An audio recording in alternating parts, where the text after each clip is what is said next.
नमस्कार दोस्तों, yoga life AC में आपका स्वागत है।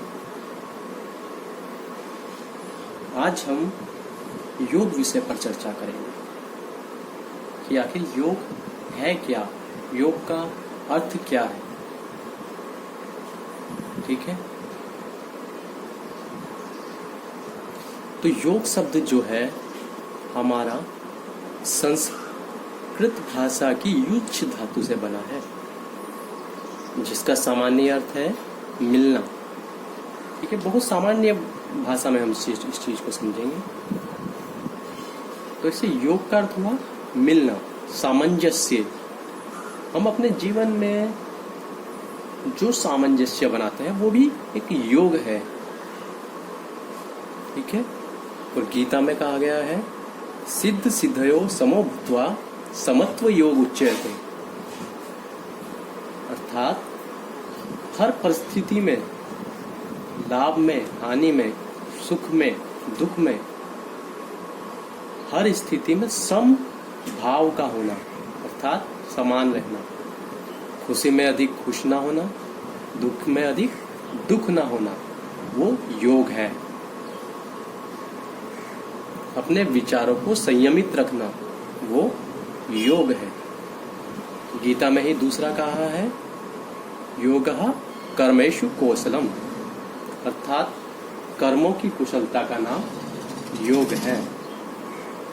जब हम अपने कर्मों को कुशलता पूर्वक करते हैं, कुशलता पूर्वक करने का मतलब क्या है? अपने कर्मों में आसक्ति के हुए बिना, अर्थात उनमें बंधे बिना, अपने कर्म को सिर्फ अपना कर्म समझकर करते हैं, किसी आसक्ति से रहित होकर, फल की इच्छा से रहित होकर, तो वो योग है। इसे ही कर्म योग कहा गया है। और ऐसे ही योग को, जो एक योग का सबसे प्रमाणिक ग्रंथ है पतंजलि योग सूत्र, उसमें महर्षि पतंजलि ने कहा है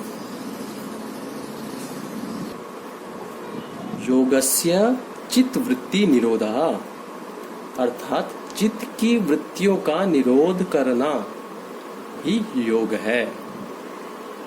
चित्त को समझिए साधारण भाषा में मन, वृत्तियां विचार, अर्थात जो हमारे मन में विचार है, जो हमारा मन बहुमुखी हो रहा है, बहिमुखी मतलब बाहर की ओर भाग रहा है, वो अपने विषयों की ओर भाग रही हैं। हमारी इंद्रियां भी सभी को भोग की आवश्यकता है, सभी भोग की तरफ भाग रही हैं।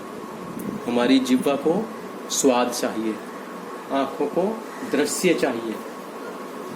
तो जो ये इंद्रियां हमारी बाहर की ओर भाग रही हैं, उन्हें रोकना, उन विचारों को, उन वृत्तियों को, उन इच्छाओं को अंतर्मुखी बनाना, अपने अंदर की ओर ले जाना ही योग है। उन वृत्तियों का निरोध होना, उन्हें शांत करना योग है।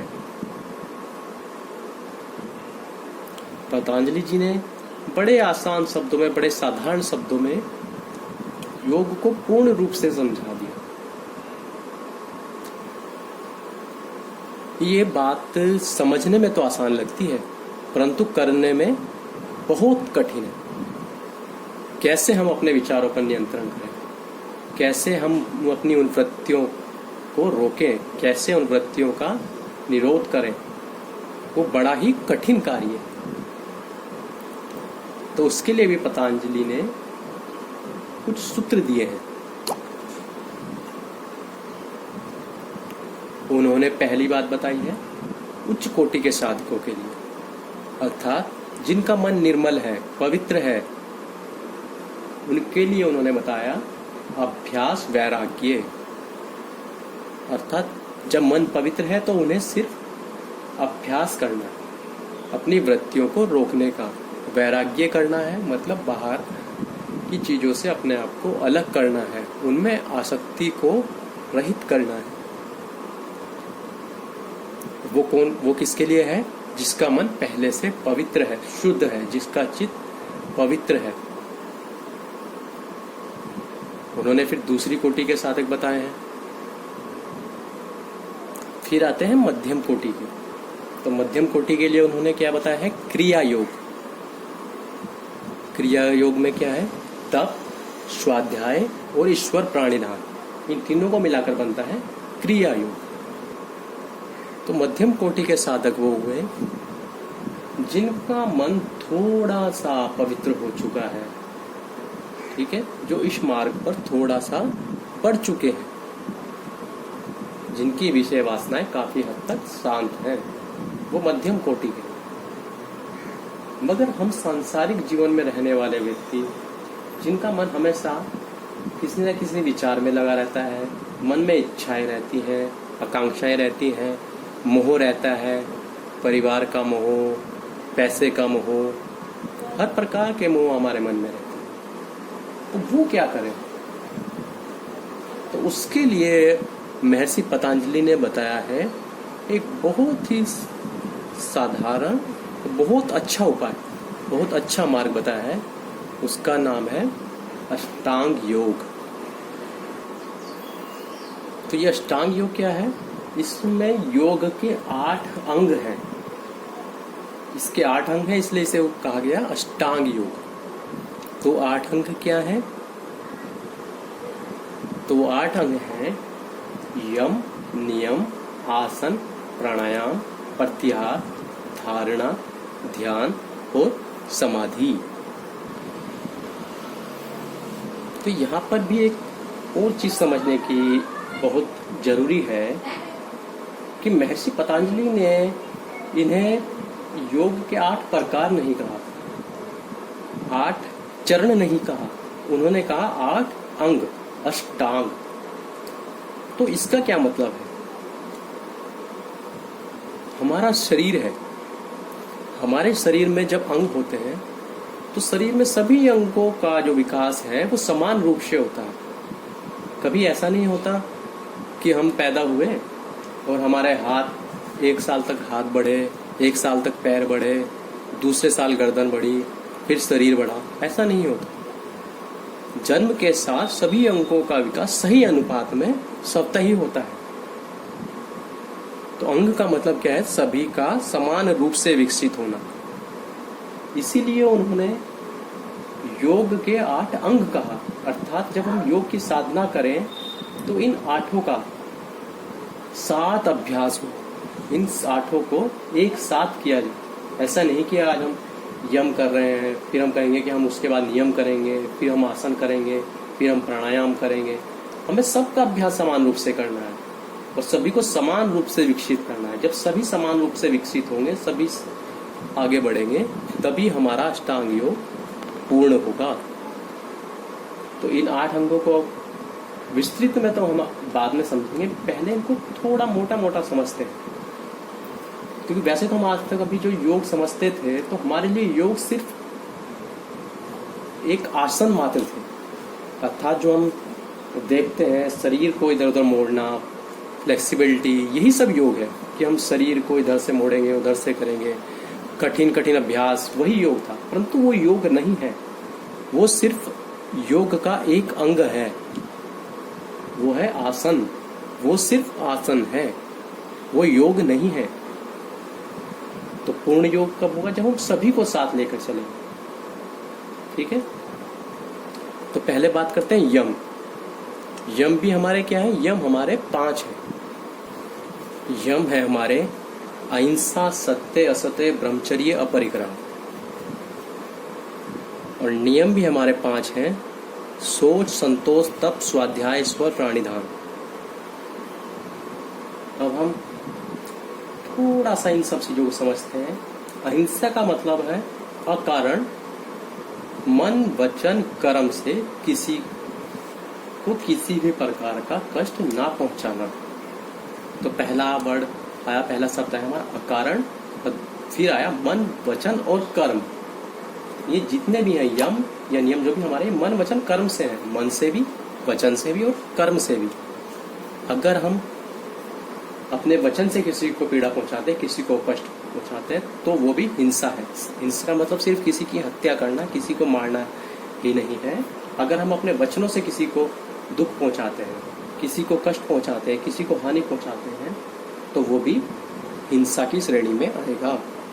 और अकारण कि जैसे हमारे सीमा पर जवान हैं, वो रोज हत्याएं कर रहे हैं, परंतु वो फिर भी अहिंसक हैं, वो अहिंसा कर रहे हैं, क्योंकि उनके लिए उन हत्याओं का कारण है, और वो कारण निस्वार्थ है, उसमें उनका कोई स्वार्थ नहीं है। वो अपने देश, अपने राष्ट्र के लिए अपने कर्तव्यों का पालन कर रहे हैं, इसलिए उनका जो कार्य है वो अहिंसा है। तो देश, धर्म, राष्ट्र की रक्षा के लिए जो हिंसा की जाए वो भी अहिंसा है। इसी प्रकार सत्य है, मन वचन कर्म से जैसा सुना देखा, सिर्फ उसे बोल देना ही सत्य नहीं है। तो हमें क्या करना है? मन वचन कर्म से जो सुना उसे परख कर, जांच कर आगे बोलना, आगे बढ़ाना ही सत्य है। अब बात आती है असत्य। सत्य का मतलब होता है चोरी करना, और असत्य का मतलब है चोरी ना करना। इस पर विस्तृत चर्चा हम बाद में करेंगे, परंतु अब सिर्फ इतना समझते हैं कि चोरी का मतलब सिर्फ किसी का सामान सीधे से चुराना नहीं है। असत्य में हमारा वही मन वचन कर्म सभी आएंगे। हम मन से किसी वस्तु की लालसा रखते हैं तो वो भी हमारा चोरी ही है। इसी प्रकार ब्रह्मचर्य है। ब्रह्मचर्य के भी कई अर्थ हैं। एक वीर्य रक्षण, और साथ ही ब्रह्मा में अपने आचरण को स्थापित करना, अर्थात ईश्वर में अपने आचरण को स्थापित करना भी ब्रह्मचर्य है। अपरिग्रह, परिग्रह बोलते हैं संचयवर्ती, कि अनावश्यक रूप से धन संपत्ति का संग्रह करना, वो हमारा परिग्रह है। और इस वृत्ति का अभाव अपरिग्रह है। परिवार के भरण पोषण के लिए जो आवश्यक है उतना कमाना, उतना संग्रह करना ठीक है, मगर अनावश्यक रूप से धन को इकट्ठा करना, उसे जमा कर देना, वो सब गलत है।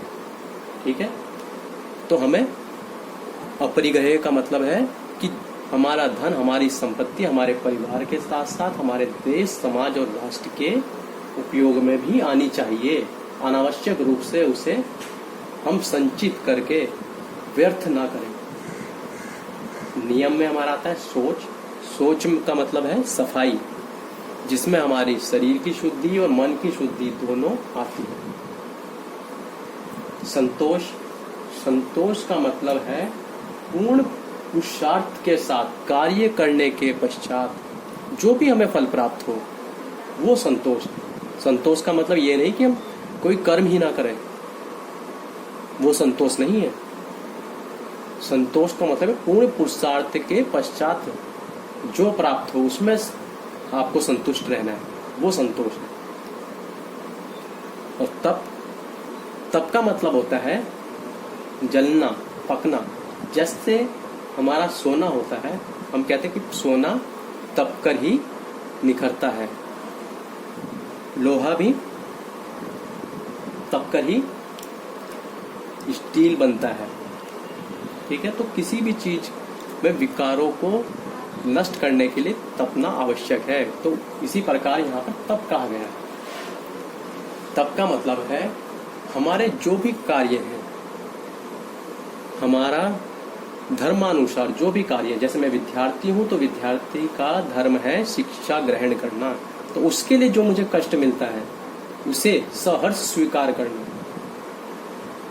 पढ़ाई करेंगे, निद्रा का हानि होगी, शरीर में थकान होगी, कष्ट होगा, तो उस कष्ट को सहर्ष स्वीकार करना, वही तप है। तो विद्यार्थी होने के नाते हमारा धर्म है कि हम अपनी शिक्षा को किसी भी परिस्थिति में अच्छे से पूर्ण करें। स्वाध्याय का मतलब होता है स्वयं का अध्ययन। अब स्वयं का अध्ययन हम कैसे कर सकते हैं, अर्थात इसका मतलब होता है स्वयं का मूल्यांकन, कि हम जो करते हैं क्या वो सही है, वो गलत है, कैसा है। तो उसके लिए क्या है, हमारे जितने भी वेद हैं, उपनिषद हैं, या कोई भी अच्छे ग्रंथ हैं, अच्छी पुस्तकें हैं, अच्छे विचार हैं, उन्हें सुने, पढ़ें, उसके अनुसार हम स्वयं का मूल्यांकन करें कि हम किस स्तर पर हैं और उसमें फिर सुधार करें। तो वो है हमारा स्वाध्याय, ईश्वर प्राणिधान, अर्थात ईश्वर के नजदीक ईश्वर का ध्यान, ईश्वर के समीपता, ईश्वर के सही स्वरूप को जानकर, ठीक है, तो वो हमारा ईश्वर प्राणिधान। आसन, विभिन्न क्रियाएं जो हम देखते हैं वो आसन है। वैसे योग सूत्र में सिर्फ स्थिरम सुखम आसनम कहा गया है, अर्थात जिस स्थिति में हम सुखपूर्वक स्थिर होकर बैठ सके वही आसन है। वो कोई भी अवस्था हो सकती है जिसमें हम सुखपूर्वक स्थिर होकर बैठ सके। प्राणायाम, प्राणों के विस्तार को प्राणायाम कहते हैं। जब हम श्वास प्रवास की गति को विस्तृत कर देते हैं, अर्थात सांस को लंबा गहरा करते हैं, तो उसे क्या कहेंगे हम? प्राणायाम। उसकी कई विधियां हैं जिसमें हम आगे चर्चा करेंगे। प्रत्याहार, प्रत्याहार का मतलब है इंद्रियों को अंतर्मुखी बनाना, कि हमारी इंद्रियां जो बाहर विषय वासनाओं की ओर भाग रही हैं उन्हें अंतर्मुखी बनाना ही प्रत्याहार है, उन्हें अंदर की ओर ले जाना। और ये क्या है? हमारे जो यम नियम आसन प्राणायाम थे बाहिरंग थे, और धारणा ध्यान समाधि हमारे अंतरंग है, अर्थात अंदर के अंग, वो हमारे शरीर के अंदर के हैं, और यम नियम आसन प्राणायाम ये बाहर के हैं। और प्रत्याहार क्या है? इन दोनों अंगों के बीच एक सेतु का कार्य करता है, एक पुल का कार्य करता है, उन दोनों को जोड़ता है। वो बाहर से हमारी इंद्रियों को अंदर ले जाता है प्रत्याहार। अब धारणा, धारणा में हम किसी भी वस्तु, ईश्वर भी हो सकता है, कोई मूर्ति हो सकती है, हमारे शरीर का कोई अंग हो सकता है, वहां पर अपने चित्त को स्थिर करने का प्रयास, वो धारणा है। और जब वो प्रयास हमारा सफल हो जाए, अर्थात चित्त उस वस्तु में स्थिर हो जाए, तो उसे हम कहते हैं ध्यान। ये धारणा का ही अगला चरण है। और जब ध्यान पूर्ण रूप से हो जाए, अर्थात जिस वस्तु में हमने अपना जो ध्यान था वो लगाया है उसी में हम पूर्ण रूप से जो है स्थिर हो जाए, उसे हम कहते हैं समाधि। उससे हम स्वरूप शून्यता भी कहते हैं, अर्थात उसमें हमारा जो निज स्वरूप है, हमारा अपना जो स्वरूप है वो नहीं रहता। हमने जिस वस्तु में ध्यान लगाया हम उसी का स्वरूप प्राप्त कर लेते हैं। ठीक है, तो यहाँ पर हमारा योग का परिचय समाप्त होता है। अब इन सब विषयों पर हम आगे विस्तृत चर्चा करेंगे। तब तक के लिए धन्यवाद।